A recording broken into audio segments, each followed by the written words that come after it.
ইমাম আবু হানিফাকে পিটাইতেছে মায়ের সামনে। আমাদের ইমামে আজম আবু হানিফা রহমাতুল্লাহি আলাইহিকে তৎকালীন বাদশা কারাগারে ঢুকিয়েছিল। দৈনিক ইমাম আবু হানিফাকে 100 বেতাঘাত করত আর বলতো, এ নোমান ইবনে আবু হানিফা, শোন, তুই আমার পক্ষে ফতোয়া দে, আমি হকের পক্ষে আছি, সত্যের পক্ষে আছি। ইমাম আবু হানিফা বলেছেন, না না, তুমি অত্যাচারী বাদশাহ, তুমি স্বৈরাচারী বাদশাহ, তোমার পক্ষে আমি ফতোয়া দিতে পারি না। এই কথা বলতো। প্রতিদিন ইমাম আবু হানিফাকে 100 করে বেতাঘাত করা হতো। এক একটা বাড়ির চোটে ইমাম আবু হানিফার শরীর ফেটে রক্ত বের হয়ে যেত, পুরো শরীর রক্তাক্ত হয়ে যেত। একদিন ইমাম আবু হানিফার মা জেলখানায় গেলেন তার সন্তানকে দেখার জন্য। যে দেখেন অত্যাচারী বাদশার পুলিশেরা ইমাম আবু হানিফাকে পিটাইতেছে মায়ের সামনে। ইমাম আবু হানিফার অত্যাচার দেখে মনে করেছিল ওই বাদশা ইমাম আবু হানিফার মা কষ্ট পায়া বলবে, বাবারে, বাদশা যা বলে তার কথা মেনে নে। কিন্তু ইমাম আবু হানিফার মা ডাক দিয়া বলে, সন্তান শোনো, তোমাকে যদি অত্যাচারী বাদশা মারতে মারতে জুলুম করতে করতে যদি শহীদ করে ফেলে, তারপরে অত্যাচারী বাদশার সামনে মাথা নত করবে না। আল্লাহু আকবার, জোরে বলেন আল্লাহু আকবার। ইমাম আবু হানিফা কোরআনের জন্য রক্ত দিয়েছিলেন, দ্বীনের জন্য রক্ত দিয়েছিলেন, ঠিক কিনা বলেন? মুসলমান, আপনাদেরকে আমার বোঝানোর উদ্দেশ্য হলো, আল্লাহ তাআলা প্রত্যেকটা মানুষকে দুনিয়ার জমিনে দায়িত্ব দিয়া পাঠাইছেন। এই দায়িত্ব যদি আমরা পালন না করি, কাল হাসরের ময়দানে আল্লাহর কাছে জবাব দিতে হবে, ঠিক কিনা বলেন? দেখেন আল্লাহর রাসূল বিশ্বনবী কেমন করে দায়িত্ব পালন করেছেন।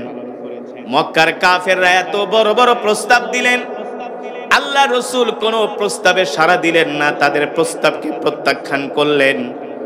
একা একা আল্লাহর নবী মক্কার কাফের বিরুদ্ধে বিরুদ্ধাচরণ শুরু করে দিলেন। চরম পর্যায়ে পৌঁছে গেল আল্লাহ রাসূলের উপরে অত্যাচার। চরম পর্যায়ে মক্কার কাফেররা আল্লাহ রাসূলের বিরুদ্ধে নির্যাতন শুরু করে দিলেন। এমন কোন জায়গা নাই আল্লাহর নবীকে তারা অত্যাচার করে নাই, অথচ আল্লাহর নবী ছিলেন রাহমাতুল লিল আলামিন, ঠিক কিনা বলেন? কেমন নির্যাতন করেছিলেন আল্লাহর নবী, আল্লাহ নবীর উপরে মক্কার কাফেররা। আল্লাহ রাসূল একদিন ঘরের মধ্যে জামা মোবারক খুলেছেন। আম্মা জান আয়েশা রাদিয়াল্লাহু তাআলা আনহা আল্লাহর নবীকে খালি গায়ে দেখে আম্মা জান আয়েশা আল্লাহ রাসূলের পিঠ মোবারকে হাত দিয়া বলেন, ওগো আল্লাহর নবী, ছোটবেলায় কি আপনার বসন্ত হয়েছিল কিনা? ছোটবেলায় কি আপনার কুষ্ঠরোগ হয়েছিল কিনা? আল্লাহর নবী বললেন, আয়েশা, এই কথা তুমি কেন বললা? আম্মা জান আয়েশা রাদিয়াল্লাহু তাআলা আনহা বলেন, ওগো আল্লাহর রাসূল, আপনার পিঠের মধ্যে অসংখ্য দাগ, শতে শতে দাগ আপনার পিঠের মধ্যে। এই দাগগুলো কিসের দাগ?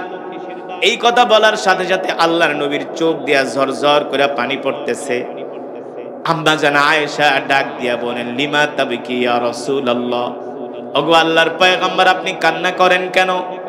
আল্লাহর পয়গম্বর বলে, আয়েশা, আমি আল্লাহর এমন একজন পয়গম্বর, আমার শরীরের মধ্যে মাছি মশা বসাকে আল্লাহ হারাম করে দিয়েছে, আর তুমি বলতেছো আমার শরীরে কুষ্ঠরোগ হয়েছিল, বসন্ত হয়েছিল।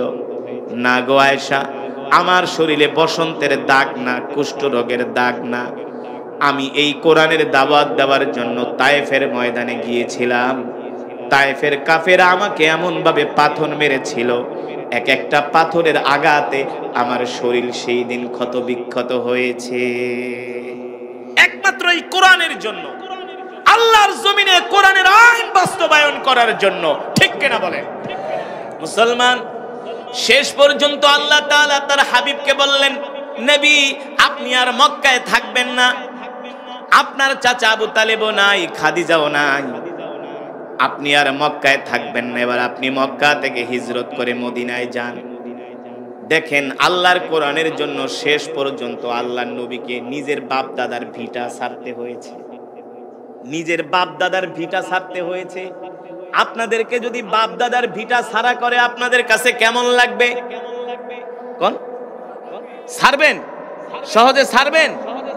জীবন দিয়া দিবেন, বাপ দাদার ভিটা ছাড়বেন না, ঠিক কিনা বলেন? আল্লাহ তাআলার নির্দেশ, হাবিব আপনি মক্কা থেকে এবার মদিনায় চলে যান। মক্কা আপনার জন্য নিরাপদ না। যেই দিন আল্লাহর নবী মক্কা থেকে মদিনায় যায়, সিরাতের কিতাবের মধ্যে আসছে 3 কিলোমিটার দূরে যায় আল্লাহর নবী মক্কার দিকে বারবার তাকায় আর শিশুর মতো কান্না করে। এই মক্কাই হলো আল্লাহ রাসূলের মায়ের দেশ, এই মক্কাই হলো আল্লাহ রাসূলের বাবার দেশ। এই মক্কা ছেড়ে আল্লাহর নবীর যেতে মন চায় না, বারবার বাইতুল্লাহর দিকে তাকায় আর আল্লাহর নবী বলে, বাইতুল্লাহ আমাকে ক্ষমা করে দিও, বাইতুল্লাহ তোমাকে ছেড়ে আমার যেতে মন চায় না, আমি চাই তোমার খেদমত করতে, কিন্তু মক্কার কাফেররা আমাকে আর মক্কায় থাকতে দিল না। আল্লাহ রাসূলের চোখের পানি দেখে আল্লাহ তাআলা সহ্য করতে পারলেন না। আল্লাহ তাআলা জিবরাইলকে ডাক দিয়া বললেন, জিবরাইল যাও যাও যাও, আমার হাবিবের চোখের পানি আমি সইতে পারি না, আমার হাবিবকে যে বলো আমার হাবিব মক্কায় যেতেছে সাথে আবু বকরকে নিয়ে, আর কিছুদিন পরে এমন সময় আসবে আমি আল্লাহ আমার হাবিবের হাতে মক্কার ক্ষমতা তুলে দিব। আর জোরে বলেন সুবহানাল্লাহ। আল্লাহর হাবিবকে যায় সান্ত্বনা দিলেন জিবরাইল, এসে বললেন, গো আল্লাহর নবী আপনি মন খারাপ করবেন না, কষ্ট পাবেন না, আল্লাহ তাআলা আপনার জন্য সুসংবাদ পাঠিয়েছেন, মক্কার ক্ষমতা আপনার হাতে তুলে দিবে। আল্লাহু আকবার। আজকে যেই মক্কার কাফেররা আপনাকে মক্কা থেকে বের করে দিয়েছে, এমন একটা সময় আসবে আপনার কথায় তারা উঠবস করবে। আল্লাহ রাসূল সাইয়েদনা আবু বকরকে সহ মক্কা থেকে এবার হিজরত করে মদিনার দিকে যাচ্ছেন। মক্কা থেকে মদিনার দূরত্ব বর্তমানে হলো 550 কিলোমিটার, বর্তমানে, কিন্তু সেই 1450 বছর আগে 550 কিলোমিটার না, সেই 1450 বছর হবে 1500 কিলোমিটার, সেই 1450 বছর আগে হবে 1500 কিলোমিটার। কারণ বর্তমানে মক্কা থেকে মদিনার যে আধুনিক রাস্তাঘাট, এই আধুনিক রাস্তাঘাট ছিল না, পাহাড়ি পথ বেয়ে, মরুভূমির পথ বেয়ে, জঙ্গল পাড়ি দিয়া মক্কা থেকে মদিনায় যেতে হয়েছে, ঠিক কিনা বলেন? বর্তমানের বিজ্ঞানীরা তারা গবেষণা করতে যায়, তাদের মাথা নষ্ট হয়ে যায় যে মুসলমানদের নবী মুহাম্মদ কিভাবে এই মক্কা থেকে সেই 1500 বছর আগে মদিনায় গেলেন, এত বড় পথ পাড়ি দিয়া তাদের মাথাই ধরে না। তাদের মাথায় কিভাবে ধরবে? তিনি তো হলেন রহমাতুল লিল আলামিন, ঠিক কিনা বলে? এবার আল্লাহর নবী সাইয়েদনা আবু বকরকে সহ রাস্তা দিয়ে হাঁটতেছেন। ভালো করে খেয়াল করেন, আমরা কোন নবীর উম্মত, আল্লাহ তাআলা কেমন মর্যাদা তাকে দিয়েছিলেন। সাইয়েদনা আবু বকর বলেন, আমি আল্লাহ রাসূলের হাত ধরে ধরে হাঁটতেছি, দেখি আল্লাহর নবী শক্ত পাথরের উপরে পাড়া দেয়, বড় বড় উঁচু উঁচু পাথরের উপরে আল্লাহর নবী পাড়া দেয়। আল্লাহ রাসূলের পা মোবারক লাগার সাথে সাথে শক্ত পাথর তুলার মতো নরম হয়ে যায়। শুধু তুলার মতো নরম হয় না, পাথরগুলো আল্লাহর নবীকে দেখা সালাম দেয়। সুবহানাল্লাহ বলবেন না? পাথরগুলো আল্লাহর নবীকে দেখা সালাম দেয়, আসসালামু আলাইকা ইয়া রাসূলুল্লাহ, আসসালামু আলাইকা ইয়া হাবিবাল্লাহ। আল্লাহর নবী ডাক দিয়া বলে, পাথর সালাম দিলা কারণ কি? পাথর বলে, কেন সালাম দিব না? আপনি কি মনে করছেন আপনাকে আমরা চিনি নাই? আপনি শুধু মানুষের নবী না, আপনি আমাদেরও নবী। আল্লাহ তাআলা ডাক দিয়া বলে, পাথর রে, তোমরা তো শক্ত পাথর পাড়া দিলাম নরম হয়ে গেল, কারণ কি? বলে, আপনি যদি শক্ত পাথরের উপরে পাড়া দেন আপনার কষ্ট হবে, এই কারণে আমরা আপনার সম্মানে, আপনার আরামের জন্য শক্ত পাথর তোলার মতো নরম হয়ে গেছি, কারণ আপনি হলেন আল্লাহর নবী, আমাদেরও নবী। সুবহানাল্লাহ বলেন। শুধু এখানেই শেষ নয়, রাস্তার গাছগুলো দেখে আল্লাহর নবীকে সালাম দেয়, রাস্তার গাছগুলো দেখে আল্লাহর নবীকে সালাম দেয়।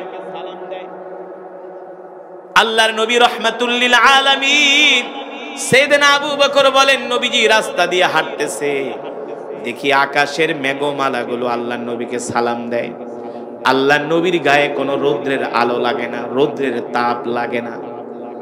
সাইয়েদনা আবু বকর বলেন, ৩-৪ দিন সফর করতে করতে দেখি আল্লাহর নবী ক্লান্ত হয়ে গেছেন। আমার কাছে খাবার দাবার যা ছিল সব শেষ হয়ে গেছে। আল্লাহর নবী ডাক দিয়া বললেন, ইয়া আবা বকর আনা আতশানুন জিদ্দান আনা জাইউন জিদ্দান। আবু বকর আতিনি মাআন। আবু বকর আপনার কাছে কোনো খাবার দাবার আছে কিনা?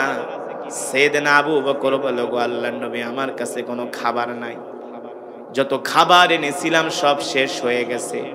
আল্লাহ রাসূল বলে, আতিনি মাআন, একটু পানি দাও, অন্তত পক্ষে পানি দান। সাইয়েদনা আবু বকর বলে, আল্লাহ রাসূল, পানি খাবার যা এনেছিলাম রসদপত্র সব শেষ হয়ে গেছে। সাইয়েদনা আবু বকর আল্লাহ রাসূলকে খাবার দিতে পারছেন না। সাইয়েদনা আবু বকর বলে, এই কষ্ট আমি সহ্য করতে পারি না। অথচ আমি তো সেই আবু বকর, আল্লাহর নবী শুধু বলেছিলেন, আবু বকর যুদ্ধে যেতে হবে, ঘোড়া কিনতে হবে, ডাল তরবারি কিনতে হবে, আপনার কাছে অর্থবিত্ত যা আছে নিয়ে আসেন। সাইয়েদনা আবু বকর বাড়িতে যায়া তার ঘরে যত মাল সামানা ছিল, অর্থবিত্ত ছিল, এমনকি লবণের বাটিটা পর্যন্ত আল্লাহ রসুলের সামনে হাজির করেছে। লবণের বাটিটা পর্যন্ত আবু বকর নিয়ে আসছে।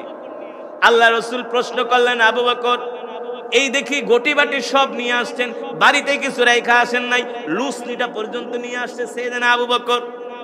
ও মুসলমান, রসুলের ভালোবাসা কাকে বলে? আল্লাহর নবীর মহব্বত কাকে বলে? আল্লাহ রসুল জিজ্ঞেস করে, আবু বকর সব কিছু নিয়ে আসছেন, কিছু কি বাড়িতে রাইখা আসেন নাই?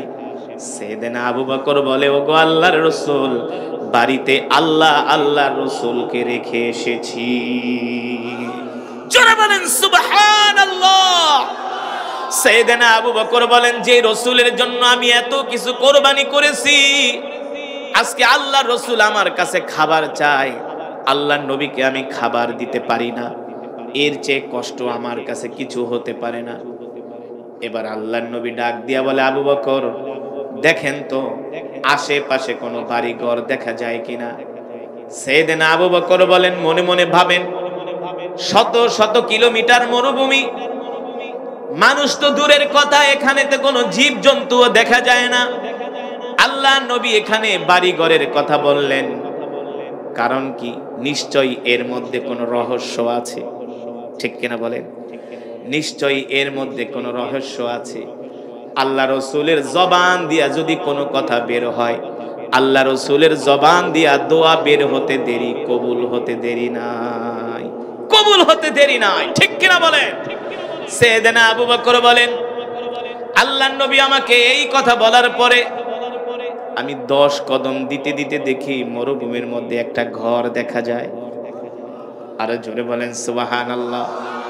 দেখেন সাইয়েদনা আবু বকর বলেন, আল্লাহর নবীর জবান দিয়া শুধু এই কথাটা বের হয়েছে, আমি 10 কদম দেওয়ার পরে দেখি মরুভূমির মধ্যে একটা ঘর দেখা যায়। আমি এতটা আনন্দিত হলাম, আমি এতটা খুশি হলাম, আল্লাহ রসুলকে ডাক দিয়া বললাম, ওগো আল্লাহর নবী, উনজুর ইলাল আমাম, নবীজি সামনের দিকে তাকায় দেখেন, ওই যে মরুভূমির মধ্যে একটা ঘর দেখা যায়। আল্লাহর নবী বললেন, আবু বকর চলেন, আমরা ওই বাড়িতে যায়া কিছুক্ষণের জন্য আশ্রয় নিব, ওদের বাড়িতে আমরা মেহমানদারি গ্রহণ করব, আমরা আরাম করব, তারপরে রৌদ্র যখন কমবে আমরা মদিনার দিকে যাত্রা শুরু করব। দেখি ওই বাড়িতে যাবার পরে কোনো খাবার দাবার পাওয়া যায় কিনা, কোনো পানি ঠানি পাওয়া যায় কিনা। এবার আল্লাহর নবীকে নিয়ে সাইয়েদনা আবু বকর মরুভূমির ওই বাড়ির মধ্যে গেলেন। বাড়ির কাছে যখন গেলেন দেখলেন বাড়ির দরজাটা ভিতর থেকে লাগানো। বাড়ির দরজা, এই বিশ্বাস হলো সাইয়েদনা আবু বকরের, কিন্তু ওই মহিলা তো আর জানে না তার বাড়িতে কে আসছে, সে তো ঘরের মধ্যেই বসে আছে। সাইয়েদনা আবু বকর বলে, তুমি অনুমতি দাও, দুধ দোয়ানোর দায়িত্ব আমাদের। একবার বলে, দুইবার বলে, অনুমতি দেয় না। তিনবার বলার পরে মহিলা রাগ কইরা বলে, হে পথিক, কথা বিশ্বাস করো না, অসুস্থ বকরি, দুধ দেবে কোত্থেকে? হাঁটতেই পারে না, চলতেই পারে না। এবার চতুর্থবারের সময় মহিলা রাগ কইরা বলে, ঠিক আছে যাও, পারলে তোমরা দুধ দোয়ায়া খাও, আমার কোনো আফসোস নাই, কিন্তু শোনো, পারবা না, পারবা না, অসুস্থ বকরি, বকরির মালিক আমি তো বকরিকে ভালো করে চিনি জানি। আল্লাহ রসুল বললেন, আবু বকর উম্মে মাবাদ থেকে একটা পাত্র আনেন। সাইয়েদনা আবু বকর বলল, বোন একটা পাত্র দাও। সাইয়েদনা আবু বকরের কথা শুনে উম্মে মাবাদ বলে, দুধই দিবে না, আবার পাত্র দিয়া কি করবা? আল্লাহ রসুল বলে, শুধু পাত্র আনেন। এবার সাইয়েদনা আবু বকর বলে, বোন পাত্র দাও, পাত্র দাও। ছোট্ট একটা পাত্র ঘর থেকে দিয়েছেন। ছোট্ট পাত্র দেখা আল্লাহ নবী মুসকে মুসকে হাইসা বলে, আবু বকর এত ছোট পাত্রে হবে না, বড় পাত্র আনেন। এত ছোট পাত্রে হবে না, বড় পাত্র আনেন। সাইয়েদনা আবু বকর চতুর্থবার বলে, বোন একটা বড় পাত্র দাও। মহিলা আরো রাগ করছে, কারে মিয়া, বলতেছি বকরি অসুস্থ, দুধ দেয় না, আবার ক বড় পাত্র? হ্যাঁ, আমার সাথে কি মজা শুরু করছো নাকি? আমার কথা বিশ্বাস হয় না। সাইয়েদনা আবু বকর বলে, বোন মেহেরবানি করে একটা বড় পাত্র দাও। যখন ঘরের থেকে বড় একটা পাত্র বের করে দিছে, পাত্রটা বের করার সময় ঘরের দরজাটা একটু ফাঁকা হইছে না, একটু ফাঁকা করে যখন ঘরের দরজাটা ফাঁকা করে বড় পাত্র দিলেন, উম্মে মাবাদ বলে, হঠাৎ করে আমার চোখ চলে গেল যুবক মুহাম্মদের দিকে। আল্লাহি রব্বিল কাবা, রবের কাবার কসম খায়া বলি, যখন যুবক মুহাম্মদের উপরে আমার চোখের নজর পড়ল, আমি আমার চোখের নজর ফিরাইতে পারি না, কারণ এত সুন্দর মানুষ আমি আমার জীবনে আজ পর্যন্ত কোনোদিন দেখি না। জোরে বলেন সুবহানাল্লাহ। উম্মে মাবাদ বলে, আমি যুবক মুহাম্মদের চেহারার দিকে তাকাই আর রাত্রবেলা পূর্ণিমার চাঁদের কথা মনে করি। উম্মে মাবাদ বলে, আল্লাহর কসম করে বলি, ওই চাঁদের চেয়েও যুবক মুহাম্মদ সুন্দর। কেমন সুন্দর? উম্মে মাবাদ বলে, আমি যুবক মুহাম্মদের দিকে যখন তাকাইলাম, দেখি তার চোখগুলো এত সুন্দর, তার চুলগুলো এত সুন্দর, তার চেহারাটা এত সুন্দর, তার গলার আওয়াজ এত সুন্দর, তার শরীর থেকে ঘাম ঝরতেছে, আমি দেখি প্রতিটা ঘামের ফোঁটা মুক্তার মতো চিকচিক করতেছে। আল্লাহু আকবার। ওই যুবক মুহাম্মদ যখন আমার বাড়িতে ঢুকছে, সাথে সাথে তার শরীরের ঘ্রাণে আমার বাড়িটা পুরো ঘ্রাণ ছড়ায় গেছে। আমার কাছে মনে হলো এটা দুনিয়ার কোনো ঘেরান না, মনে হয় জান্নাতের খুশবুর ঘেরান বের হইতেছে। আমার নবী এত সুন্দর নবী, আমার নবীর মতো এত সুন্দর করে আল্লাহ তাআলা দুনিয়াতে কোনো মানুষ, কোনো পয়গম্বর কেউ বানায় নাই, ঠিক কিনা বলে? বানাইছে। পয়গম্বর ইউসুফ আলাইহিস সালাম ছিলেন অনেক সুন্দর। কি অনেক সুন্দর ছিলেন পয়গম্বর ইউসুফ আলাইহিস সালাম। কেমন সুন্দর ছিলেন এটা মিশরের মানুষদেরকে আপনি না দেখলে বুঝবেন না। আমরা যখন মিশরে পড়াশোনা করতাম, মাঝে মাঝে বাংলাদেশ থেকে যখন মিশরে যাইতাম, বাংলাদেশের বিমানে যখন উঠতাম, দেখতাম একসাথে যদি 400 বাঙালি এক বিমানে থাকে, এক একজনের চেহারা এক এক রকম, কেউ সাদা, কেউ কালো, কেউ লম্বা, কেউ খাটো, বুঝেন নাই? আর মিশরি যারা, ওদের 1000 মানুষ একসাথে দাঁড় করাবেন, সবাই এক, সবার চেহারা এক, সবার বডি ফিগার এক, সবার শরীরের রং এত সুন্দর। চিন্তা করতাম যে মিশরের মানুষ এত সুন্দর কিভাবে হয়? কারণ মিশর হলো পয়গম্বর ইউসুফ আলাইহিস সালামের দেশ, বুঝেন নাই? পয়গম্বর ইউসুফ আলাইহিস সালাম কেমন সুন্দর ছিলেন। পয়গম্বর ইউসুফকে যখন আজিজ মিসরির রাজপ্রাসাদে নিয়ে যায়, বাদশার স্ত্রী জুলাইখা পয়গম্বরকে এক নজর দেখা পাগল হয়ে যায়। শুধু পাগল হয় না, পয়গম্বরের জন্য দিওয়ানা হয়ে যায়। জুলাইখার বান্ধবীরা পত্র লেখে, জুলাইখা রে, তুই একজন বাদশার স্ত্রী হয়ে একটা গোলামের প্রেমে পাগল হইছস, এটা তো আমাদের মান সম্মান চলে গেছে, আমাদের নাক কাটা গেছে। জুলাইখা, এই কাজ তো তুমি করতে পারো না। জুলাইখা ছিলেন বুদ্ধিমতী মহিলা, কয় তোদেরকে আমি মুখে জবাব দিব না, কাজে জবাব দিব। আয় আয় আমার রাজপ্রাসাদে তোদের দাওয়াত। জুলাইখার বান্ধবীরা রাজপ্রাসাদে আসলেন, তাদেরকে নিমন্ত্রণ করে রাজপ্রাসাদে আনা হলো। নিমন্ত্রণের শুরুতেই জুলাইখা সবার হাতে একটা করে আপেল দিলেন আর ছুরি দিলেন, বললে তোমরা আপেল খেতে থাকো।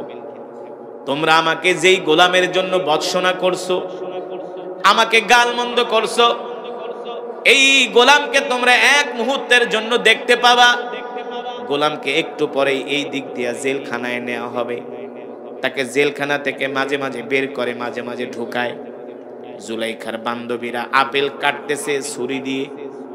একটা পলক শুধু পয়গম্বর ইউসুফ আলাইহিস সালামের দিকে পড়েছে। জুলাইখার বান্ধবীরা এক পলক তাকায়া রইছে, দুনিয়ার আর কোনো খবর নাই। আপেল কাটতে কাটতে আপেল কাটা শেষ, এবার এক একজনের আঙ্গুল কেটে রক্ত বের হচ্ছে। জুলাইখা ডাক দিয়া বলে, বান্ধবীরা দিলাম আপেল কাটতে, আপেল খাইবা, আঙ্গুল দিয়া রক্ত বের হয় কেন? জুলাইখার বান্ধবীরা বলে, বান্ধবীরে কি দেখাইলি, এটা তো মানুষ না, মনে হয় আসমান থেকে ফেরেশতা নাইমা আসছে।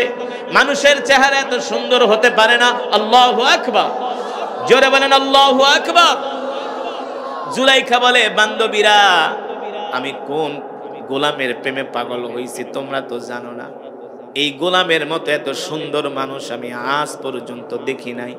জুলাইখার বান্ধবীরাও বলে, এত সুন্দর যেই মানুষের চেহারা, ওই মানুষকে কোনো রমণী দেখলে পাগল তো হবেই, ঠিক কিনা বলে? ঠিক কিনা বলে? এবার আম্মা জান আয়েশা বলেন, পয়গম্বর ইউসুফকে দেখা মিশরের রমণীরা আপেল কাটতে যে আঙ্গুল কেটে ফেলেছে, তারা তুমি আমার স্বামী মুহাম্মদ সাল্লাল্লাহু আলাইহি সাল্লামকে দেখতো, শুধু আঙ্গুল কাটতো না, কলিজা কেটে ফেলতো, তারপরও আল্লাহ রাসূলের চেহারা থেকে নজর ফিরাতে পারতো না। আল্লাহু আকবার। এত সুন্দর ছিলেন আপনার আমার নবী। পৃথিবীর যত সৌন্দর্য, সব সৌন্দর্য আল্লাহ তাআলা আমার নবীকে দান করছে। বুঝেন নাই? পৃথিবীর যত সৌন্দর্য, সব সৌন্দর্য আল্লাহ তাআলা আমার নবীকে দান করছে। আমার নবীর মতো এত সুন্দর কইরা আল্লাহ তাআলা পৃথিবীর কোনো মানুষ, কোনো পয়গম্বরকে সৃষ্টি করে নাই।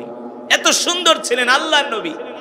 উম্মে মাবাদ বলে, আমি দেখি যুবক মুহাম্মদের প্রতিটা ঘামের ফোঁটা হীরামণি মুক্তার মতো চিকচিক করতেছে। আল্লাহু আকবার। আমি অপলক দৃষ্টিতে পয়গম্বর মুহাম্মদ সাল্লাল্লাহু আলাইহি সাল্লামের দিকে তাকায় আছি। আমি দেখলাম পয়গম্বর মুহাম্মদ পাত্রটা হাতে নিয়ে অসুস্থ বকরির সামনে গেলেন। ওই যে অসুস্থ বকরি, মনে আছে? আল্লাহ রাসূল অসুস্থ বকরির সামনে গেলেন। আল্লাহ নবী অসুস্থ বকরির সামনে যেতে যেতে অসুস্থ বকরি আল্লাহ রাসূলের বরকতে সুস্থ হয়ে গেছে। শুধু সুস্থ হয় নাই, এবার অসুস্থ বকরি আল্লাহ নবীকে সালাম দেয়, আসসালামু আলাইকা ইয়া রাসূলুল্লাহ। আল্লাহ নবী বলে, বকরি সালাম দিলা কারণ কি? বলে, সালাম কেন দিব না? আপনি কি মনে করছেন আপনাকে চিনি নাই? আপনি শুধু মানুষের নবী না, আপনি আমাদেরও নবী, আপনি আমাদেরও নবী। এবার বকরি আল্লাহ নবীকে ডাক দিছে। আল্লাহ নবী বকরিকে ডাক দেয়, এদিকে আয়। বকরি দৌড় দিয়ে আল্লাহ রাসূলের কাছে চলে আসছে। বকরি বলে, ওগো নবী, আপনার কাছে আমার কিছু দুঃখের কথা বলবো। বলে, কি দুঃখ বলবি? বলে, আপনি তো শুধু মানুষের নবী না, আপনি আমাদেরও নবী। আমার দুঃখের কথা আপনার কাছে না বললে এর কোনো সমাধান হবে না। আল্লাহ নবী বলে, বলো বকরি। এবার বকরি আল্লাহ রাসূলের কাছে তার মুখ নিয়ে কানের কাছে আল্লাহ রাসূলের কাছে বকরি তার মনের দুঃখগুলো বলতেছে, আর বকরির চোখ দিয়া ঝরঝর করে পানি পড়তেছে। বকরি বলে, ওগো নবীজি দেখেন, আমার মালিক আমি অসুস্থ হওয়ার কারণে আমাকে ঘাস খাওয়ায় না, ঠিক মতো খাবার দাবার দেয় না, আমার আদর যত্ন করে না। আজকে আমি আপনাকে দেখার সাথে সাথে সুস্থ হয়ে গেছি। আল্লাহু আকবার। আপনি যদি না আসতেন তাহলে আমি সুস্থ হতাম না, আপনাকে দেখার পরে আমি সুস্থ হয়ে গেছি। আল্লাহ রাসূল বলল, বকরি আমি তোমার জন্য দোয়া করে দিলাম, জীবনে তুমি আর কোনোদিন অসুস্থ হবে না। এবার আল্লাহর নবী বললেন, বকরি আমরা দুইজন মুসাফির মক্কা থেকে আসছি, মদিনায় যাব, তোমার থেকে একটু দুধ দোয়াবো, অনুমতি দিবা কিনা? সুবহানাল্লাহ। এবার বকরি তার দুই ঠ্যাং দুই দিকে দিয়া স্তনটা বের করে দিছে, বলে নবীজি আপনি আমার থেকে দুধ দহন করেন। এবার আল্লাহ নবী বিসমিল্লাহ বলা ওই বকরির স্তনে হাত দেওয়ার সাথে সাথে দুধে ওই বকরির স্তনটা ভরপুর হয়ে গিয়েছে। বকরি বলে, নবীজি আর দুধের ভার সামলাতে পারি না, তাড়াতাড়ি করে আমার থেকে দুধ দোয়ান।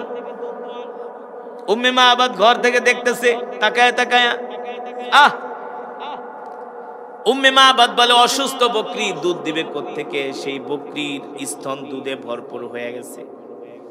এবার আল্লাহ রসুল নিজে বকরি থেকে দুধ দহন করতেছে, দুধ দোয়াতে দোয়াতে বড় পাত্রটা ভরে গেছে। উম্মে মাবাদ এই দৃশ্য দেখা তিনি অবাক হয়ে গেছে, হায় রে, অসুস্থ বকরি কথা বলতে পারে না, চলতে পারে না, হাঁটতে পারে না, সেই বকরি সুস্থ হয়ে গেছে। বকরি থেকে আল্লাহ রসুল নিজে দুধ দহন করতেছে, নিজে দুধ দোয়াচ্ছেন বকরির স্তন থেকে। আমার নবী সব পারে, ঠিক কিনা বলেন? একদিকে পৃথিবীর সেরা রাষ্ট্রনায়ক, আর একদিকে ছিলেন যুদ্ধের ময়দানে প্রধান সেনাপতি, ঠিক কিনা বলেন? আমার রসুলকে আপনি যেই জায়গায় দাঁড় করাবেন সব জায়গায় আমার রসুল পৃথিবীর সেরা, ঠিক কিনা বলেন? সেই রসুলের উম্মত আমরা, আল্লাহু আকবার। ব্যবসায়ীদের কাতারে আমার নবীকে দাঁড় করাবেন, আমার নবী ব্যবসায়ীদের মধ্য থেকে নাম্বার 1, ঠিক কিনা বলেন? এই নবী এমন বরকতের নবী, যেই নবীর বয়স 12 বছর। চাচা আবু তালিবের সাথে ব্যবসা করার জন্য সিরিয়ায় যাচ্ছিলেন। জর্দানের সীমান্তবর্তী এলাকায় পৌঁছানোর পরে আল্লাহ নবী অসুস্থ হয়ে গেলেন। আল্লাহ রসুল ডাক দিয়া বললেন, চাচা আমি অসুস্থ, আমাকে একটা গাছের নিচে নিয়ে বসান। চাচা আবু তালিব বললেন, এই ধুধু মরুভূমির মধ্যে গাছ পাবো কোথায় ভাতিজা? গাছ তো নাই। চাচা আবু তালিব তাকায় দেখে একটা মৃত গাছ, যেই গাছের ডালপালাগুলো উলিতে খেয়ে ফেলেছে। আল্লাহ রসুল বলে, চাচা আপনি আমাকে ওই মৃত গাছের নিচে নিয়ে বসান। চাচা আবু তালিব আল্লাহ নবীকে মৃত গাছের নিচে নিয়ে বসালেন। আল্লাহ রসুলের বরকতে মৃত গাছ সাথে সাথে জীবিত হয়ে গেছে। ওই গাছ এখনো পর্যন্ত সেই জর্দানের সীমান্তবর্তী এলাকায় মরুভূমিতে আছে। রসুলের বরকতে মৃত গাছ জীবিত হয়ে গেছে, যেই গাছকে বলা হয় সাহাবী গাছ। আছে কি আছে না? গাছ আছে।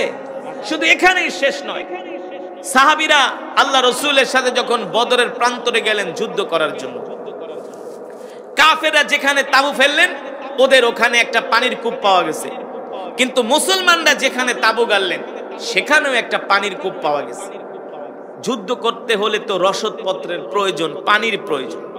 কারণ মরুভূমি, একে তো সূর্যের আলো পড়লে মরুভূমির বালুগুলো আরো উত্তপ্ত হয়ে যায়, পানির পিপাসা বেশি লাগে, ঠিক কিনা বলেন? যারা হজ করতে গেছেন দেখেন না, রৌদ্রের কি টেম্পারেচার, একেবারে কলিজা শুকায় যায়। সাহাবীরা দেখলেন একটা পানির কূপ পাওয়া গিয়েছে। আল্লাহর নবীকে ডাক দিলেন, ওগো নবীজি একটা পানির কূপ আমরা পেয়েছি, কিন্তু পানি হলো লবণাক্ত পানি, পানি মুখে নেওয়া যায় না। আল্লাহ রসুল বলেন, চলো আমাকে নিয়ে। বদরের ঘটনা বলতেছি, বদরের প্রান্তরের কথা। আল্লাহ রসুল সাহাবীদের সাথে ওই কূপের কাছে গেলেন। আল্লাহ রসুল মুখ থেকে একটু লালা বের করে পানির ভিতরে দিলেন, সাথে সাথে লবণাক্ত পানি মিষ্টি হয়ে গেছে। ওই কূপ এখনো পর্যন্ত কথা না নাই, কিয়ামত পর্যন্ত থাকবে। যারা বদরে গেছেন ওই কূপ থেকে পানি নিয়ে আসে, সেই পানি কত খেয়েছি, মাশাআল্লাহ, এত মিষ্টি, এত সুস্বাদু, খেলে শুধু খেতেই মন চায়। রসুলের বরকত, তিনি হলেন রাহমাতুল লিল। এবার আল্লাহ রসুল ওই বকরি থেকে দুধ দোয়ালেন, এক বালতি দুধ হলো, বড় পাত্র ভরে গেল। উম্মে মাবাদ তাকায় তাকায় দেখতেছে আল্লাহ রসুল দুধ দোয়াচ্ছেন। আর উম্মে মাবাদ বলে, যুবক মোহাম্মদ যখন বকরি থেকে দুধ দোয়ায় দেখি তার চুলগুলো নড়তেছে, তার চুলের দিকে আমি তাকায় আছি, তার চুলগুলো এত সুন্দর, আল্লাহু আকবার। তার চেহারাটা এত সুন্দর, তার চোখগুলো, তার নাকগুলো, তার বডিটা এত সুন্দর, এত সুন্দর মানুষ আমি আজ পর্যন্ত পৃথিবীতে কোনোদিন দেখি নাই। এবার আল্লাহ রসুল দুধ যখন বকরি থেকে দোয়ালেন, সাইয়েদনা আবু বকরকে বললেন, আবু বকর আপনি দুধ পান করেন। সাইয়েদনা আবু বকর বলেন, না না ওগো আল্লাহর নবী, আপনি আগে দুধ পান করেন। আল্লাহ রসুল বললেন, না না আপনি আগে দুধ পান করেন। দেখেন আল্লাহ রসুল কত ভালো, কত ইনসাফওয়ালা। চাইলে রসুল আগে নিজে দুধ পান করতে পারতেন, কিন্তু না না, তার সাহাবীকে আগে দুধ খাওয়ালেন। এবার সাইয়েদনা আবু বকর খাবার পরে আল্লাহ রসুল নিজেও পান করলেন।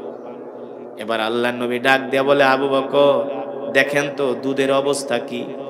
সাইয়েদনা আবু বকর বলে, ওগো আল্লাহর নবী, যেমন দুধ তেমন আছে, এক ফোঁটাও কমে নাই।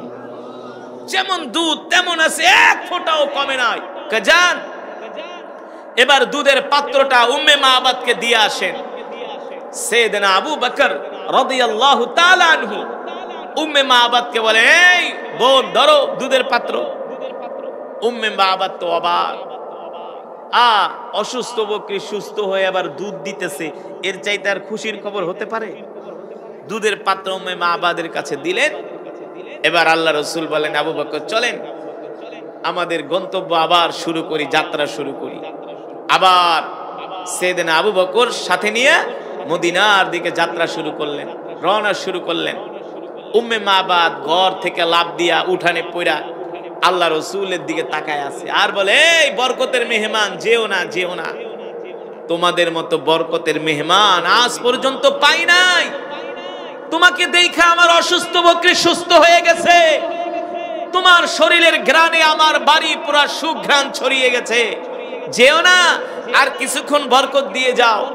উম্মে মাবাদ বলে, আমি দেখতেছি যুবক মোহাম্মদ মরুভূমির মধ্যে দিয়ে হাঁটতেছে, আর তার মাথার উপরে আকাশের মেঘমালা বৃষ্টির মতো ছায়া দিতেছে, যাতে তার গায়ে একটু রৌদ্রের আলো না লাগে। ছাতার মতো তার মাথার উপরে মেঘমালা ছায়া দিতেছে, কোন রোদ কোন বৃষ্টি যাতে পয়গম্বরের গায়ে না লাগে। এই দৃশ্য দেখা উম্মে মাবাদ অবাক হয়ে গেছে। এবার আফসোস করতেছে, মেহমানকে যদি আরেকটু মেহমানদারি করতে পারতাম, এমন বরকতের মেহমান। বিকাল হয়ে গেছে, উম্মে মাবাদের স্বামী বকরি চড়ায় বাড়িতে আসছে। ঢোকার সাথে সাথে দেখে বাড়ির থেকে ঘেরান আর ঘেরান। ডাক গেছে, ইয়া জাওজি উখরুজ মিনাদ দার, ঘর থেকে বের হও, এদিকে আসো। ব্যাপার কি? আজকে পুরা বাড়িটা ঘ্রাণ ছড়ায় গেছে। কি হয়েছে? কে এসেছিল? বুঝলাম না। উম্মে মাবাদকে, আসো, আরো খবর আছে। এই যে দেখো অসুস্থ বকরি সুস্থ হয়ে গেছে। বলো কি? হ্যাঁ, ঘটনা কি বলো? বলে, তুমি যখন সকালবেলা বের হয়েছো, ভর দুপুরে আমার বাড়িতে দুইজন মেহমান আসছে। স্বামী গো, একজনের চেহারা এত সুন্দর, যা রূপের কাছে পূর্ণিমার চাঁদ ও হার মানায়, যার সৌন্দর্যের কাছে পূর্ণিমার হাত চাঁদ ও হার মানায়। বলে, বলো কি? বলে, হ্যাঁ। স্বামী গো, ওই যুবকের দিকে যতই তাকাই এতই আপন মনে হয়, এতই ভালো লাগে তাকে। জানো, তার ব্যবহার এত সুন্দর, তার কথাগুলো এত সুন্দর, তার ভাষার মধ্যে এত মাধুর্যতা, এত নমনীয়, আমি আজ পর্যন্ত কোনো মানুষ পাই নাই। বলে, বলো কি? কোত্থেকে আসছে? কিছু বলছে? বলে, হ্যাঁ, ওনারা দুইজন মক্কা থেকে আসছে, মদিনায় যাবে। আবু মাবাদকে, বলো কি? মদিনায় যাবে? মক্কা থেকে আসছে? আরে ইনি তো আখিরি পয়গম্বর। আল্লাহু আকবার। ও মুসলমান, আল্লাহ রাব্বুল আলামিন বিশ্ব নবীকে বললেন, নবী আপনি হলেন রহমত, আপনি হলেন বরকত। আপনি মক্কার কাফেরদের কোনো কথায় কান দিবেন না, আপনি দ্বীনের দাওয়াত দিতে থাকেন। আল্লাহ নবী কোরআনের দাওয়াত নিয়ে আবু জেহেলের কাছে গেলেন। আল্লাহর নবী কোরআনের দাওয়াত নিয়ে আবু লাহাবের কাছে গেলেন। আল্লাহর নবী কোরআনের দাওয়াত নিয়ে ওলীদ ইবনে মুগীরার কাছে গেলেন। মক্কার কাফেররা কোরআনের দাওয়াত পছন্দ করে না, উল্টা আমার নবীকে যেভাবে পারে সেভাবে অত্যাচার করে, নির্যাতন করে, জুলুম করে। এত অত্যাচার, নির্যাতন, জুলুম করে, তারা কোরআনের দাওয়াত বন্ধ করতে পারে না। শেষ পর্যন্ত আল্লাহর নবীর প্রিয় চাচা আবু তালেবের কাছে আসলেন। আবু তালেবের কাছে এসে বললেন, এ আবু তালেব শোনেন, আমরা আপনাকে সম্মান করি, শ্রদ্ধা করি, আপনি আমাদের নেতা। আপনার কাছে আমরা একটা বিচার নিয়ে আসছি, নালিশ নিয়ে আসছি।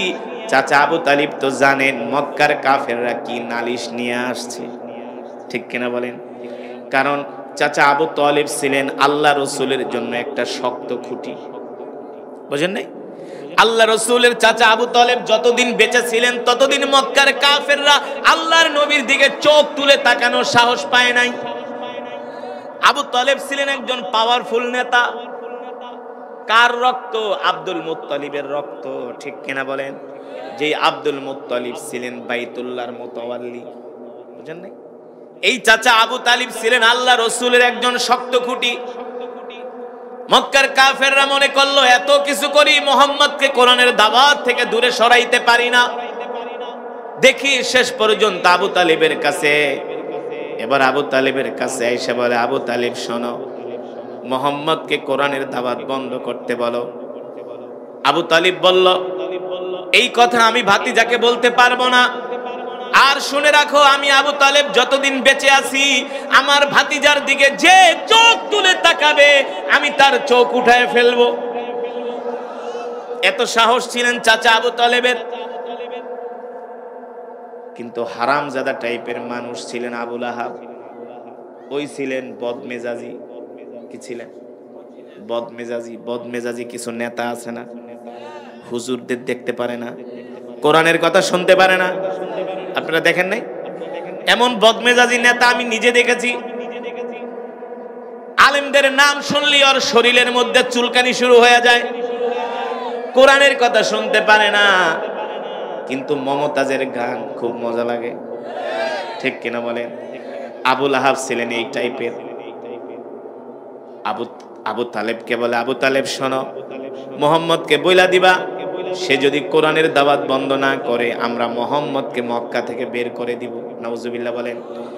এই কথা শোনার পরে চাচা আবু তালেব বলে, আবু লাহাব শুনে রাখো, যতদিন পর্যন্ত আবু তালেব বেঁচে আছে ততদিন মুহাম্মদের একটা পশমও ছিঁড়তে পারবে না। এমন পাওয়ারফুল নেতা ছিলেন চাচা আবু তালেব। শেষ পর্যন্ত মক্কার কাফেররা চাচা আবু তালেবের কাছে 3টা প্রস্তাব দেয়া যায়। কয়টা প্রস্তাব? 1 নম্বরে বলে, আবু তালেব মুহাম্মদকে বলবা যদি সে কোরআনের দাওয়াত বন্ধ করে দেয় তাহলে আমরা মুহাম্মদকে মক্কার নেতা বানায় দিব। কি বানায় দিব? আমরা মুহাম্মদের কথায় উঠবো আর বসবো। এবার আসেন, এই যুগেও এমন কিছু দরবারি মৌলবী আছে যাদেরকে নেতা বানানোর লোভ দিলে ফতুয়া উল্টায় দেয়, ঠিক কিনা বলেন? এবার হক্কানি আলেম কেমনে চিনবেন? জীবন চলে যায় তারপরও ফতুয়া উল্টায় না, ঠিক কিনা বলেন? তারাই হলো বিশ্ব নবীর শিষ্য। চাচা আবু তালিবকে বলল, হে আবু তালেব মুহাম্মদকে বলে দিবা যদি মুহাম্মদ কোরআনের দাওয়াত বন্ধ করে দেয় আমরা মুহাম্মদকে মক্কার নেতা বানায় দিব। 2 নম্বরে মুহাম্মদকে বলবা যদি সে কোরআনের দাওয়াত বন্ধ করে দেয়, মুহাম্মদ যদি আমাদের কাছে অর্থ চায় আমরা মক্কার অর্থাগারের চাবি মুহাম্মদের হাতে তুলে দিব। মুহাম্মদকে আমরা নেতা বানাবো, তার কথায় আমরা উঠবো আর বসবো। অথবা যদি মুহাম্মদ অর্থবিত্তের মালিক হতে চায় আমরা অর্থাগারের চাবি মুহাম্মাদের হাতে তুলে দিব। 3 নম্বরের প্রস্তাবটা আরো ডেয়ারিং। চাচা আবু তালিবকে বলে, আবু তালিব শোনো, কোন যুবকের মন না চায় সুন্দরী নারী বিয়ে করতে? কোন যুবকের মন না চায় সুন্দরী নারীর আকাঙ্ক্ষা? মুহাম্মদকে বলবা যদি সুন্দরী নারী চায় মক্কার সব সুন্দরী নারী মুহাম্মাদের কাছে চলে যাবে। নাউজুবিল্লাহ বলেন। কত বড় বিশ্রী প্রস্তাব দেয় ওরা। মনে করছে আল্লাহ রসুলকে এই প্রস্তাব দিলে আল্লাহ রসুল ওদের প্রস্তাবে রাজি হবে, বুঝেন না? শয়তানের মাথায় শয়তানি বুদ্ধি। 3টা প্রস্তাব দিয়া আবু জেহেলরা চলে যায়। আবু তালেব বলে, যাও ভাতিজা রাত্রবেলা আসুক, তার সাথে আমি আলাপ করি। কিন্তু আবু লাহাব শেষ পর্যন্ত বলে যায়, আবু তালেব মুহাম্মদ যদি আমাদের কথা না শুনে আমরা মুহাম্মদের জীবন নাশ করতেও কিন্তু দ্বিধাবোধ করব না। নাউজুবিল্লাহ। আমরা মুহাম্মদকে হত্যা করব। এই কথা শোনার পরে চাচা আবু তালিব ঘাবড়ায় গেলেন। ভাতিজা রাত বিরাতে একা একা চলাফেরা করে, বুঝেন নাই? কোন জায়গায় মক্কার কাফেররা ভাতিজাকে আক্রমণ করে, অ্যাটাক করে। চাচা তো ভাতিজার জন্য তো মায়াই লাগে। আম্মুর রজুলি সিন ও আবি, চাচা বাপের মতো। যেই চাচা বাবার স্নেহ মায়া মমতা ভালোবাসা দিয়া ভাতিজাকে বড় করছে, তার জন্য মায়া লাগে কি লাগে না? লাগে না? চাচা টেনশনে পড়ে গেলেন। আল্লাহ রসুল রাত্রবেলা বাড়িতে আসলেন, ডাক দিলেন, তাআলাউ ইয়া আম্মি, ও মুহাম্মদ এদিকে আসো, তোমার সাথে আমার কিছু কথা আছে। এবার চাচা আবু তালিবের সামনে বসলেন। দেখলেন চাচা আবু তালিবের চেহারাটা কেমন যেন বিমর্ষ দেখা যায়। আল্লাহ রসুল জিজ্ঞেস করলেন, চাচা কি হয়েছে? চাচা আবু তালিব বলে, ভাতিজা শোনো, আজকে রাত্রে আমার বাড়িতে মক্কার বড় বড় নেতারা আসছিল। শোনো, তোমাকে মক্কার নেতারা 3টা প্রস্তাব দিয়ে গেছে। 1 নম্বরের প্রস্তাব হলো, তুমি যদি কোরআনের দাওয়াত বন্ধ করে দাও, মক্কার কাফেররা তোমাকে নেতা হিসাবে মেনে নিবে। কি করবে? নেতা হিসাবে মেনে নিবে। 2 নম্বরে, তুমি যদি অর্থ চাও, মক্কার কাফেররা তোমাকে অর্থে বিত্তের মালিক বানায় দিবে। 3 নম্বরে তারা বলেছে, যদি সুন্দরী নারী চাও, তোমাকে সুন্দরী নারী দেওয়া হবে। এই কথা শোনার পরে আল্লাহ রসুলের চোখগুলো লাল হয়ে গেলেন। চাচা আবু তালিবের দিকে ডাক দিয়া বলে, চাচা শুনে রাখেন, লাম্মা রাআল কমারা ইয়ামিনি ওয়াশ শামসা ইয়াশিমালি, লাম্মা রাআল কমারা ইয়ামিনি ওয়াশ শামসা ইয়াশিমালি।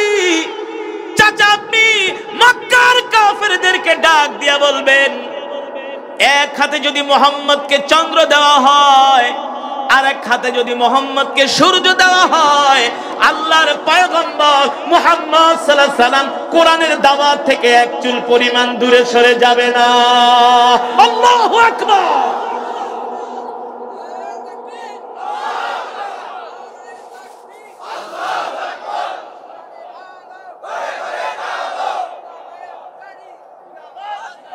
স্লোগানের আওয়াজ এত ক্ষীণ হবে না। নারায়ে তাকবীর, আল্লাহু আকবার, এটা কোন দলের স্লোগান নয়, ঠিক কিনা বলেন? নারায়ে তাকবীর, আল্লাহু আকবার, এটা হলো কালিমাওয়ালা মুসলমানের স্লোগান। এক কুলাঙ্গার বিপ্লব কুমার ডিসি হারামজাদা বলছিল, নারায়ে তাকবীর আল্লাহু আকবার এটা নাকি জামাতিদের স্লোগান। কথা বলে না? বলে নাই? আমরা সেই আমলে প্রতিবাদ করেছি। নারায়ে তাকবীর আল্লাহু আকবার এটা কোন দলের স্লোগান নয়, এটা কোন জাতির স্লোগান নয়, এটা হলো 250 কোটি মুসলমানের স্লোগান, ঠিক কিনা বলেন?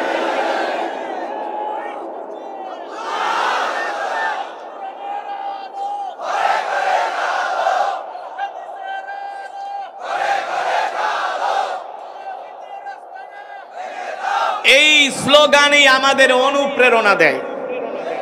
যে আল্লাহু আকবারের ধ্বনি দিয়ে শাহজালাল মুজাররাদ ইয়ামানি অত্যাচারী বাদশাহ গৌর গোবিন্দর প্রাসাদকে মাটির সাথে মিশিয়ে দিয়েছিলেন, ঠিক না? এক একজনে তো যে যেই দল করে সেই দলের স্লোগান দিয়ে একেবারে গলা ফাটায় ফেলায়।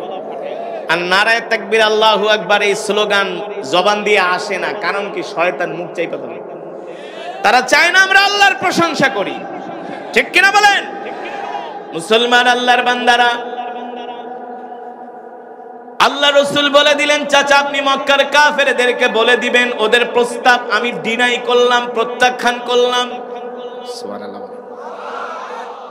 এবার আল্লাহ তাআলা মক্কার কাফেরদের এই প্রস্তাব ফিরিয়ে দেওয়ার কারণে আল্লাহ তাআলা খুশি হয়ে গেলেন। এবার আল্লাহর নবীকে আল্লাহ তাআলা ডাক দিয়া বললেন, আলা লাহুল খালক ওয়াল আমর তাবারাকাল্লাহু রাব্বুল আলামিন। নবী আপনি যেই প্রস্তাবকে প্রত্যাখ্যান করেছেন, ওই প্রস্তাব প্রত্যাখ্যানের পক্ষে আমি আল্লাহ আপনার সাথে আছি। আলা লাহুল খালক ওয়াল আমর তাবারাকাল্লাহু রাব্বুল আলামিন। আপনি মক্কার কাফেরদেরকে ডাক দিয়া এবার তাদের সামনে ঘোষণা করে দেন, এ মুসলমান একবার চিন্তা করেন, কত মৌলবীরা হক কথা বলতে পুলিশরে ভয় পায়, র্যাবেরে ভয় পায়, আর্মিরে ভয় পায়, নেতাদেরকে ভয় পায়, ঠিক কিনা বলেন? আল্লাহ রসুল একা একা, ওনলি ওয়ান, মক্কার জমিনে তার সাথে কেউ ছিলেন না। আল্লাহর নবী একা, সেই নবী মক্কায় দাঁড়ায়া বলতেছেন, এ মক্কার কাফেররা শুনে রাখো, আলা লাহুল খালক ওয়াল আমরু তাবারাকাল্লাহু রাব্বুল আলামিন। আমি আল্লাহর পয়গম্বর মুহাম্মদ সাল্লাল্লাহু আলাইহি সাল্লাম তোমাদের সামনে ঘোষণা করতেছি, মক্কার কাফেররা শুনে রাখো, আলা লাহুল খালক ওয়াল আমরু তাবারাকাল্লাহু রাব্বুল আলামিন। আমি আল্লাহর পয়গম্বর মুহাম্মদ সাল্লাল্লাহু আলাইহি সাল্লাম ঘোষণা করতেছি, আজ থেকে আসমান যার, আইন চলবে তার, জমিন যার, বিধান চলবে তার, ঠিক কিনা বলেন? আমি আপনাদের সামনে যেই কোরআন পড়েছি, এই কোরআন শুধু খতম পড়ার জন্য নাজিল হয় নাই। খতম পড়ার জন্য কি শুধু কোরআন নাজিল হয়েছে? কথা বলে না। শুধু কি মিলাদ পড়ার জন্য কোরআন নাজিল হয়েছে? দোকান দিবেন, এক খতম কোরআন পড়ায়া দোকান উদ্বোধন করবেন, এই কারণে কোরআন নাজিল হয় নাই। হ্যাঁ, এই কোরআন দিয়া বাপ মরে যাবে, 40 দিন পরে খতম পড়াবেন 40 জন ইমাম দাওয়াত দিয়া, 10টা গরু জবাই করায়া ইউনিয়নের 50,000 মানুষকে খাওয়াইবেন। আল্লাহর কসম করে বলি, এই কারণে কোরআন নাজিল হয় নাই। এই কোরআন শুধু পানি পড়া আর ঝাড় ফুঁক দেওয়ার জন্য নাজিল হয় নাই। এবার আসেন, কি জন্য কোরআন নাজিল হয়েছে? কেন বলেন, কেন নাজিল হয়েছে কোরআন? এই কথাই মুসলমান জানে না। আপনি 100-র মধ্যে 99 জন মুসলমানকে জিজ্ঞেস করবেন কোরআন নাজিল হয়েছে কি কারণে, আলেম ছাড়া। কিন্তু কোরআন নাজিল হয়েছে তো কোরআন দিয়া ওয়াজ করবো আর মিলাদ পড়বো আর ঝাড় ফুঁক দিব। তারা বোঝে না কোরআন আল্লাহ তাআলা কেন নাজিল করেছেন। আল্লাহ তাআলা বলতেছেন, হাবিব, আমি আল্লাহ আপনার উপর যেই কোরআন নাজিল করেছি, এই কোরআন দিয়ে আপনি রাষ্ট্র পরিচালনা করবেন, ঠিক কিনা বলেন?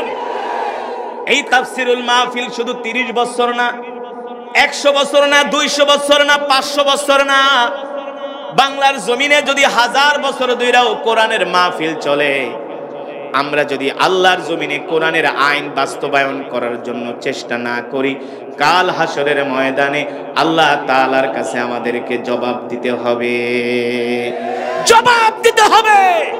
আল্লাহ প্রত্যেকটা মুসলমানকে ধরবে। আমি তোমাদেরকে কোরআন কেন দিয়েছিলাম? শুধু তেলাওয়াতের জন্যই না, এই কোরআন দিয়ে সংসদ চলবে, এই কোরআন দিয়ে মন্ত্রণালয় চলবে, এই কোরআন দিয়ে সচিবালয় চলবে, ঠিক কিনা বলেন? এই কোরআন হলো মুসলমানের সংবিধান। মনে করে যাদের কাছে কোরআন আছে তাদের কোনো দাম নাই। এই পৃথিবী কারা রাষ্ট্র গঠন করেছে? হযরত ওমর।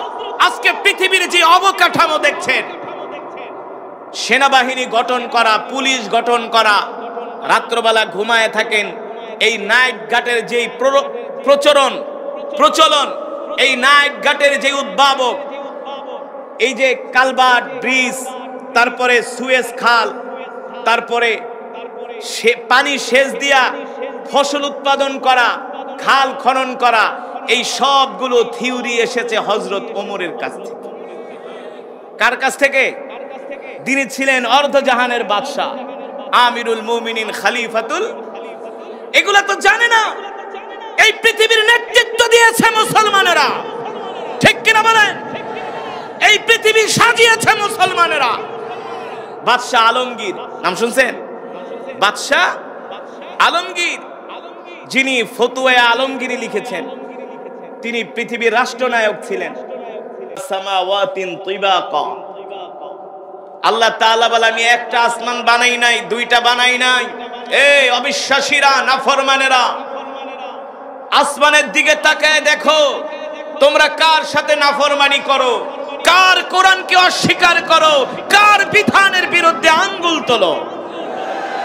আসমানের দিকে তাকায় দেখো, আমি আল্লাহ খুঁটিবিহীন তোমাদের মাথার উপরে 7টা আসমান বানাইছি। সুবহানাল্লাহ বলবেন না? সুবহানাল্লাহ বলবেন না? আসমান কয়টা? খুঁটি আছে? কোন জায়গা দিয়ে ভেঙে পড়েছে? আসমানের কোন প্লাস্টার ছুটে গেছে? আল্লাহ তাআলা কি বলছেন? সুম্মা রজি'ইল বাসারা কাররাতাইনি ইয়ানকালিব ইলাইকাল বাসারু খাসিয়া ওয়া হুয়া হাসির। আল্লাহ তাআলা বলে তাকায় দেখো আমার আসমানের দিকে। আমি আল্লাহ এমন আসমান বানাইছি, এই আসমান কোন দিক দিয়ে ভাঙবে না, ফাটবে না। ঠিক কিনা বলেন? ফারজি'ইল বাসারা হাল তারা মিন ফুতুর, কোন দিয়ে ভাঙবে না, ছুটবে না, প্লাস্টার খসে খসে পড়বে না। এই নিপুণ কারিগর আল্লাহ তাআলা। সেই রবের জবানের কালাম থেকে আমি তেলাওয়াত করেছি। এতক্ষণ পর্যন্ত আপনারা শুনছেন তো? হৃদয়ের কান দিয়ে শুনেছেন? যদি শুনে থাকেন এত কথা বলেন কে বলছে? কে? এই বোকা, চুপ। একবার পড়া হয়েছে না, আবার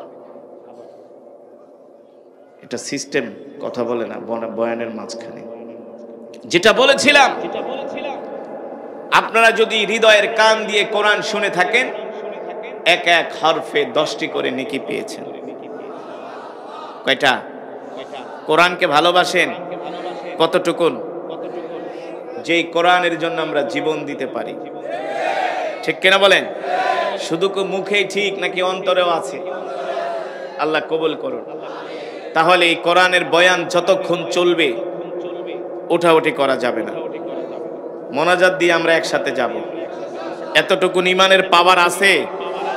ধৈর্য আছে? হ্যাঁ, না শয়তানের ফাঁদে পড়বেন?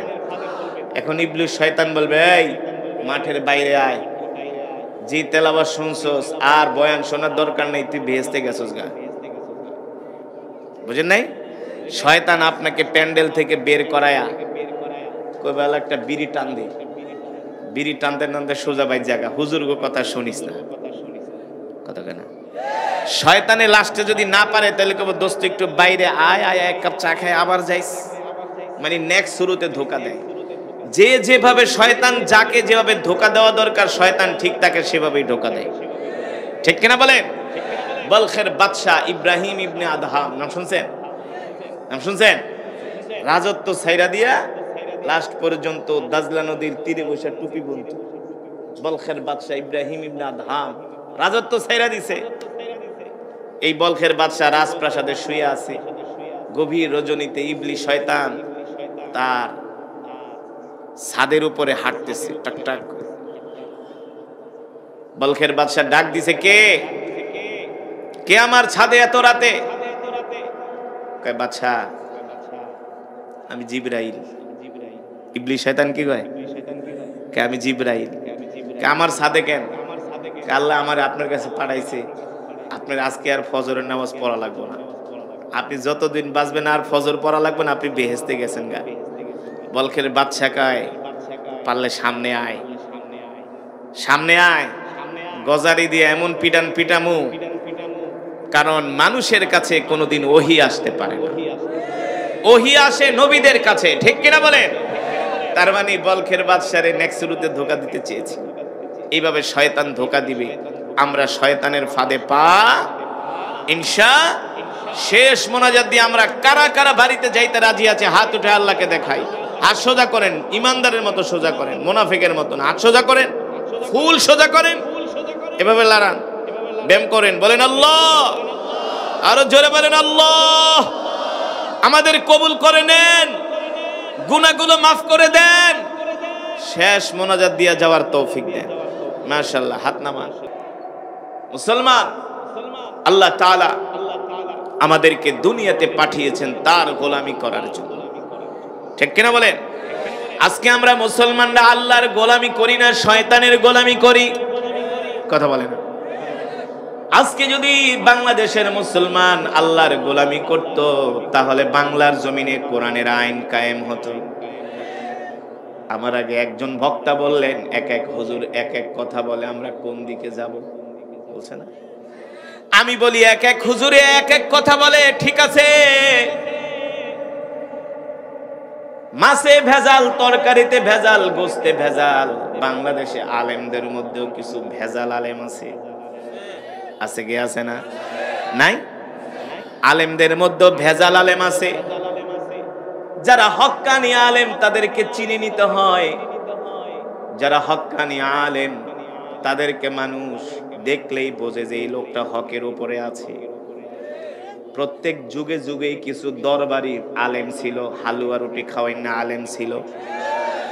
বিগত সরকারের আমলেও কিছু দরবারি হালুয়া রুটি খাওয়ানো আলেম ছিল, যে কিনা শেখ হাসিনাকে বেহেশতে পাঠায় দিছে, বেহেশতের সার্টিফিকেট দিয়ে দিছে। অথচ পৃথিবীর কোন মানুষকে বেহেশতের সার্টিফিকেট দিতে পারে না, ঠিক কিনা বলেন? পারে? হয়তোবা আমরা তার আমল আখলাক চরিত্র দেখা বলতে পারি লোকটা আল্লাহওয়ালা, না লোকটা আল্লাহওয়ালা, আল্লাহ তাআলা তাকে জান্নাত দিতে পারে, কিন্তু সরাসরি বলতে পারি না সে জান্নাতে চলে গেছে, ঠিক কিনা বলেন? এবার প্রশ্ন করবেন, হুজুর তাহলে বুঝবো কিভাবে কোন হুজুর আল্লাহওয়ালা হক্কানি আলেম, কার কথা আমরা শুনবো?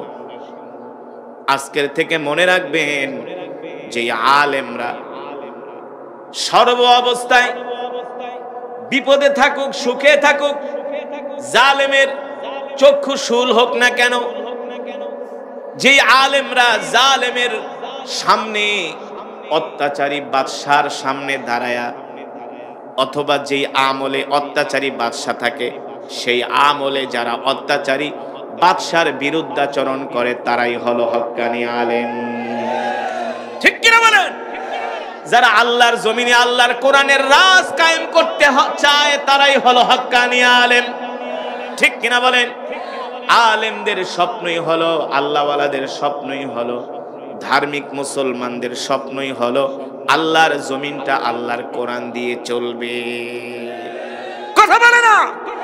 আমেরিকার আইনে এই দেশ চলবে না, ব্রিটিশের আইনে এই দেশ চলবে না, এই দেশ চলবে আল্লাহর কোরআনের আইনে।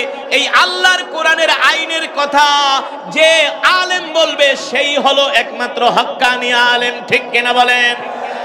কিন্তু দেখবেন বাংলাদেশে এমন কিছু আলেম আছে যারা শুধু মাটির নিচের ওয়াজ করে, মাটির উপরের ওয়াজ করে না।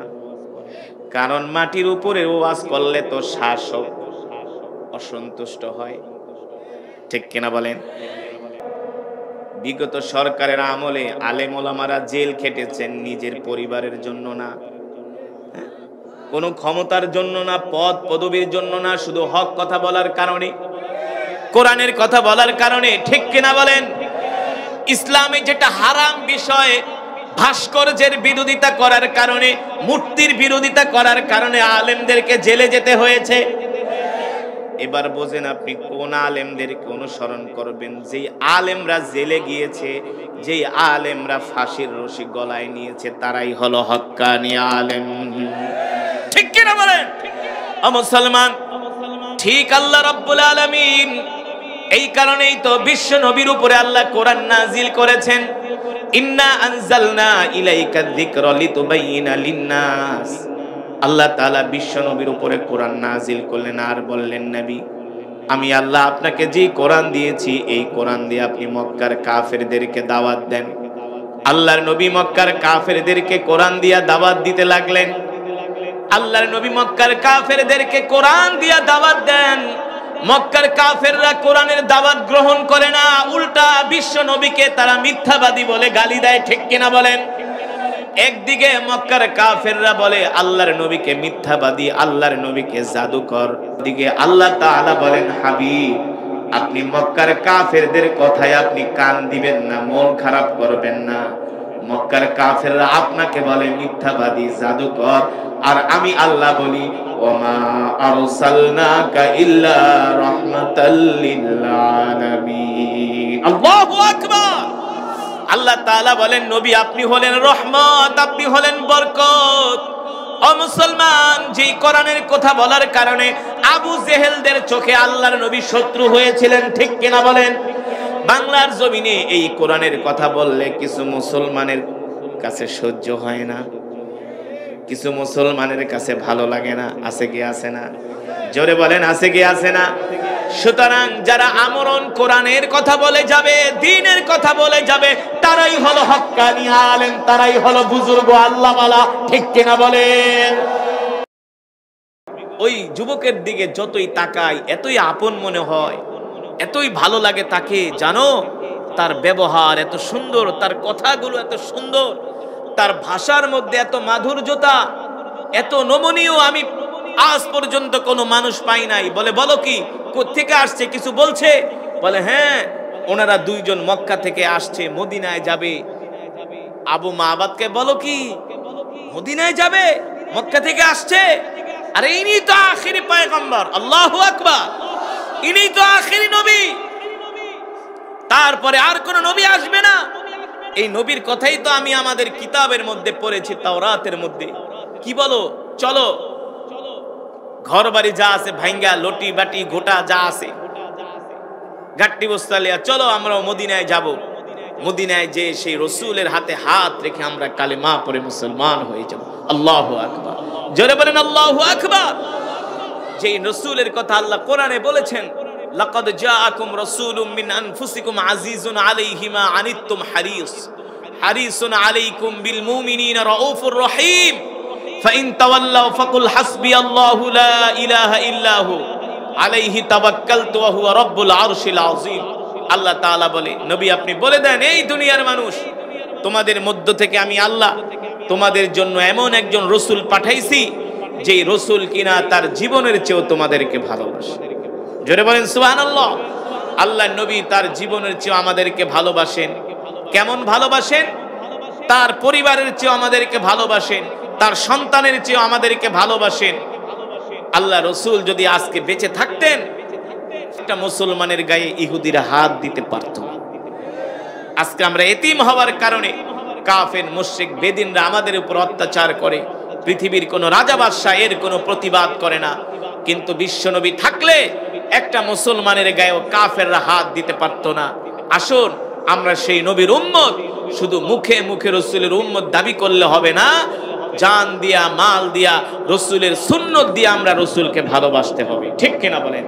মান আহাব্বা সুন্নতি ফাকাদ আহাব্বানি ওয়া মান আহাব্বানি কানা মাই ফিল জান্নাহ। আল্লাহ রসুল বলেন, আমার যে উম্মত আমাকে ভালোবাসবে তার ভালোবাসাটা হবে সুন্নতের মাধ্যমে। যদি সুন্নতের মাধ্যমে আমাকে ভালোবাসতে পারে, আমি রসুল তাকে সাথে করে জান্নাতে যাব। আমরা চাই না আল্লাহ রসুলের সাথে আমাদের জান্নাত হোক? আমরা চাই। যদি চাই, আজ থেকে আমরা আল্লাহ রসুলের সুন্নত গুলো খুঁজে খুঁজে মানব। রসুলের সুন্নত আফসুস সালাম, এক মুসলমান আর এক মুসলমানকে সালাম দিবে। ও আতঈমুত তাআম, ক্ষুধার্তদেরকে খাওয়াবে। লিনুল কালাম, এক মুসলমান আর এক মুসলমানের সাথে নরম ভাষায় কোমল ভাষায় কথা বলবে। মুসলমান ঝগড়া করবে না, মারামারি কাটাকাটি হানাহানি করবে না। এমনকি অমুসলিমদের সাথেও আমরা সুন্দর আচরণ করব। এটাই হলো আমাদের রসুলের শিক্ষা। ঠিক কিনা বলে? আমরা ঘরে প্রবেশ করব, আগে মা বাবাকে সালাম দিব। ঠিক কিনা বলেন? ঘরে প্রবেশ করব, স্ত্রীকে সালাম দিব। কি করব? মোবাইল ফোন করে স্ত্রীকে আগে সালাম দিব। সব জায়গায় আমরা সালামের প্রচলন করব। বাজারে যাব, যাতে আমাকে আগে কেউ সালাম দিতে না পারে, আমি সবার আগে সালাম দিব। আল্লাহ রসুল বলছেন, যদি কোনো উম্মত দৈনিক 20 জন মুসলমানকে সালাম দেয়, তার ইন্তেকালের সাথে সাথে আল্লাহ তাকে জান্নাতে প্রবেশ করাবে। সুতরাং আমরা রসুলের সুন্নত গুলো মানবো তো ইনশাআল্লাহ? রাজি আছেন তো ইনশাআল্লাহ? শুধু রসুলের সুন্নত না, আমরা যেন 5 ওয়াক্ত নামাজ জামাতের সাথে আদায় করতে পারি।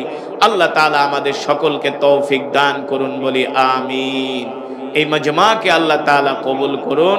যারা এই 4 দিন ব্যাপী মাহফিলের আয়োজন করেছে, আল্লাহ তাআলা তাদের এই মেহনত, তাদের এই কষ্টকে আল্লাহ তাআলা কবুল করুন। জান্নাতের বিনিময়ে, আল্লাহর সন্তুষ্টির বিনিময়ে আল্লাহ তাআলা সকলকে জান্নাতবাসী করুন। যারা এই মাহফিলের সাথে সংযুক্ত ছিলেন, ইন্তেকাল করেছেন, আল্লাহ তাআলা সকলের কবরকে নূরে নূরান্বিত করে দিন।